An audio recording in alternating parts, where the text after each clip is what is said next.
Good morning everyone. Class 7th and chapter is also 7th of the history, that is the Mauryan Empire. हम Mauryan Empire देख रहे हैं.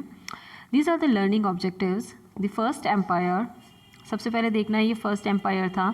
Chandragupta Maurya, Bindusara, Ashoka the great, art and architecture, administration, the army system, the revenue system, the society, trade and occupations and end of the Mauryas.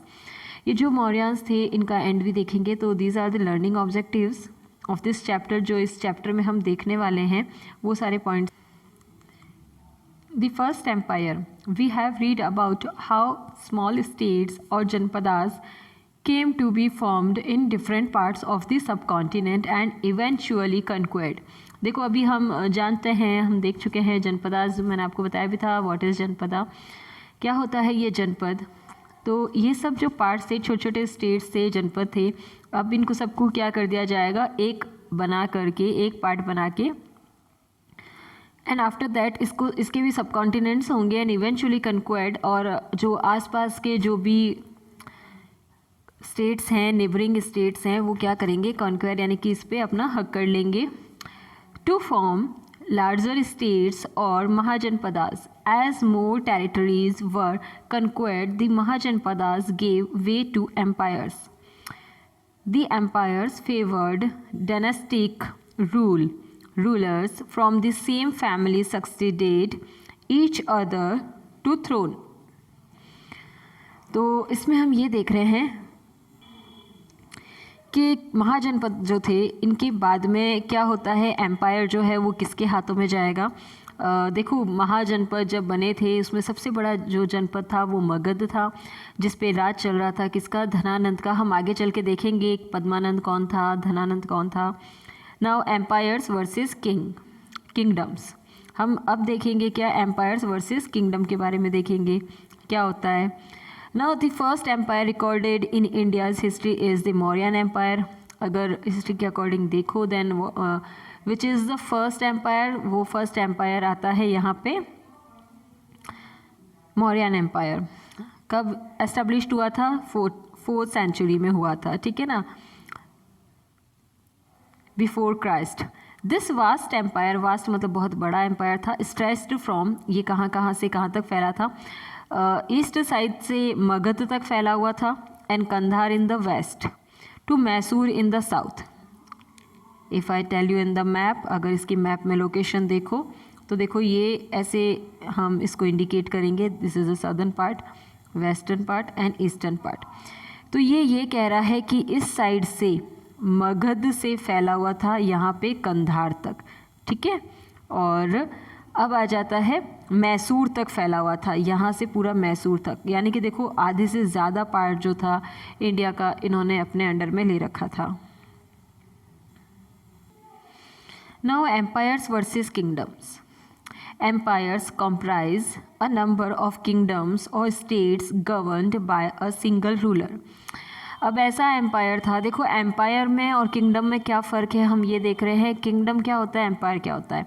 देखो empire बहुत बड़ा kingdom होता है जिसमें बहुत सारे किंगडम इसमें अटैच्ड होते हैं, स्टेट्स होते हैं, और लेकिन इन सब का जो रूलर होगा वो एक ही होगा, ठीक है. They are much larger than kingdoms, और किंगडम्स के कंपेरिजन में जो है ये बहुत ज़्यादा बड़े होते हैं. And the rulers of empires are known as emperors. और एम्पायर का जो भी रूलर होता है उसको किंग नहीं कहते हैं, क्या बोलते हैं, उसको एम्पेरर बोलते हैं. Now, the Mauryas established control over large parts of the subcontinent by capturing several kingdoms and states, the most important being Magda. अगर हम मगध की बात करें तो मगध ने अपने आसपास के छोटे छोटे सब कॉन्टिनेंट्स को भी और स्टेट्स को अपने अंडर में लेके रखा हुआ था, इसीलिए वहाँ पे बहुत बड़ा एक एम्पायर जो था वो बन चुका था उस टाइम में. इसीलिए सबसे बड़ा महाजनपद जिसको कहा जाता था वो भी मगध को बोला जाता था अपने इंडिया में. As the territory under Maurya control was much larger than erstwhile kingdoms, it came to be called an empire. अब एम्पायर किसको बोला जा रहा है, यहाँ पे एम्पायर बोला जा रहा है उस जगह को जहाँ पे बड़े बड़े किंगडम्स जो हैं वो क्या है इसके अंदर इंक्लूडेड हैं. Now apart from size, empires were quite different from kingdoms because, अब बता रहे हैं कि एम्पायर जो है वो किंगडम के या बड़े किंगडम से कितने अलग हैं. Now their emperors had to maintain a much larger army in order to protect their territories. The Mauryas perhaps controlled the largest army among rulers of ancient India. देखो यहाँ बात हो रही है, एम्पियर्स जो हैं उनको मेंटेन करना भी बहुत मुश्किल होता है क्योंकि बड़ा किंगडम है, तो उसको मेंटेन करने के लिए भी बहुत ज़्यादा ज़रूरत पड़ेगी लोगों की भी, और बहुत स्ट्रॉन्ग आर्मी भी चाहिए. The Mauryas perhaps controlled the largest army among rulers of ancient India का मीनिंग है प्राचीन काल. एंसेंट मीन्स सबसे बड़ी आर्मी जिसकी थी वो कौन था. यहाँ पे सबसे बड़ी आर्मी की अगर बात करें तो वो मौर्यान्स की थी. आगे चल के हम देखेंगे मौर्यान्स का एडमिनिस्ट्रेशन सिस्टम भी बहुत अच्छा था, आर्ट एंड आर्किटेक्चर भी अच्छा था. The emperors required more resources than kings of kingdoms to run the empire. Now the emperors required, अब जब ये राजा महाराजा है ना, इनकी ज़रूरतें क्या थी, इनकी ज़रूरतें थी, इनको ज़्यादा सोर्सेज चाहिए थे, ज़्यादा रिसोर्सेज चाहिए थे किंग्स और किंगडम्स के कंपैरिजन में अपने एम्पायर को रन करने के लिए. देखो बड़ा किंगडम होगा, बड़ा एम्पायर है, बड़ी जगह है अगर रूल करने की, तो आपको ज़रूरतें भी आपकी ज़्यादा ही होगी, आपको सोर्सेज की नीड जो है वो चाहे किसी भी चीज़ की हो वो भी ज़्यादा होंगी.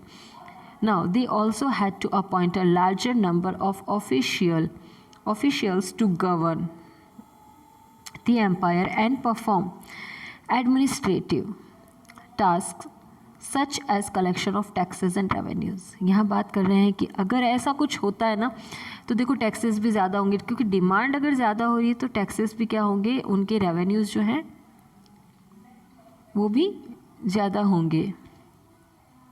नाउ अब उनके कलेक्शन के लिए किसी न किसी डिपार्टमेंट को या पर्सन को अपॉइंट किया जाएगा, तो उसके लिए भी एक सूटेबल पर्सन होना चाहिए. Now the first ruler is Chandragupta Maurya. देखो चंद्रगुप्ता मौर्य के बारे में हम बात करेंगे. चंद्रगुप्ता मौर्य जो था वो फर्स्ट रूलर है यहाँ पे मौर्यन एम्पायर का, जिसने मौर्यन जो डायनेस्टी है उसको एस्टेब्लिश करने का भी काम किया था. इन 327 before Christ Alexander the king of the Greek kingdom of Macedonia from invaded India from the north west. इसने नॉर्थ वेस्ट साइड से जो किंगडम कहाँ के किंगडम का राजा था, मैसिडोनिया का राजा था, उसने इंडिया को ढूंढ लिया था और वो चाहता है कि इंडिया पे ज़्यादा से ज़्यादा अपना कवर कर सके या इंडिया को भी जीत सके. He received no opposition from Ambhi the king of Gandhara. Gandhara का जो किंग था कौन था, अम्भी. ठीक है, आपको मैं बता दूँ ये जो है आगे चल के इसके बारे में काफ़ी आपको डिटेल में जानने को मिलेगा. हु सरेंडर टू हिम, इसने क्या किया था, बिना लड़े ही अम्भी ने क्या किया था, सरेंडर कर दिया था. किसके सामने, अलेक्जेंडर के सामने. Now but the king Porus of Purva, Punjab का जो राजा था पोरस डायनेस्टी का, उन्होंने क्या किया था, उन्होंने मना कर दिया था. And he chose to fight him and defend his kingdom. और उसने क्या किया था, उसने कोशिश की थी कि वो लड़े और उसने अपने जो किंगडम था उसको बचाया. दो ही fogged courageously, Porus was defeated and taken prisoner by Alexander's army. हालांकि उसने बहुत बहादुरी से लड़ाई की थी अलेक्जेंडर के सामने पोरस ने, लेकिन फिर भी क्या हुआ था, अलेक्जेंडर ने उसको कैदी बना लिया था उसकी आर्मी ने. He was later released and his kingdom was restored to him, but only after he accepted Alexander's lordship. अब ऐसा है कि किंगडम आपको वापस दे दिया जाएगा, जैसे उसको प्रिजनर और कैदी बनाया गया था, तो अलेक्जेंडर ने कहा था कि मैं आपको किंगडम भी वापस कर दूंगा और आपको रिलीज़ भी कर दिया जाएगा, but you have to follow my lordship, मतलब तुम्हें मेरा गुलाम बनना पड़ेगा. अलेक्जेंडर अपने आप को गॉड कहता था, तो उसने कहा कि आपको क्या करना पड़ेगा, मेरी जो स्लेवरी है वो आपको एक्सेप्ट करनी होगी. Now over the next 2 years, अब 2 साल बाद Alexander manage to capture many important cities. Alexander ने बहुत सारी सिटीज़ जो थी वो कैप्चर कर ली थी, but he was forced to return home after he soldiers refuse to march further into the subcontinent. अब उसके आर्मी ने ही मना कर दिया था, तब उसे वापस लौटना पड़ा था, मजबूर होना पड़ा। Alexander died on his way back to Greece. अब अलेक्जेंडर की क्या है, डेथ हो जाती है ग्रीस जाने के बाद में। At that time he was 33 years old. 33 year old होता है वो सिर्फ, और उसकी डेथ हो जाती है। तो मैं आपको बता दूं, अभी भी मिस्टीरियस है कि उसकी डेथ कैसे हुई। कोई कहता है उसे स्लो पॉइजन दिया जाता था, कोई कहता है उसे पॉइजन दे दिया था किसी ने, जो भी रीज़न था, बट उसकी डेथ हो जाती है। और इन लास्ट डेज वो रियलाइज़ करता है। इसकी काफ़ी स्टोरीज़ भी हैं अपने यहाँ पे, काफ़ी इसने स्टेटमेंट्स दिए थे, ठीक है, कि लाइफ में मतलब वो जो बनना चाहता था, काफ़ी टाइम तक जीना चाहता था वो, लेकिन वो नहीं जी पाया। वो मौत को जीतना चाहता था, नहीं जीत पाया। वो पूरी दुनिया जीतना चाहता था, उसे भी नहीं जीत पाया। बट लास्ट जाते हुए उसने लोगों को यही मैसेजेस दिए थे। काफ़ी इसके पीछे स्टोरी है, कभी टाइम होगा तो हम बात करेंगे इस बारे में। Now, that is enough for today, and we will continue our chapter in the next video. So till then, take care of yourself and thank you for the watching.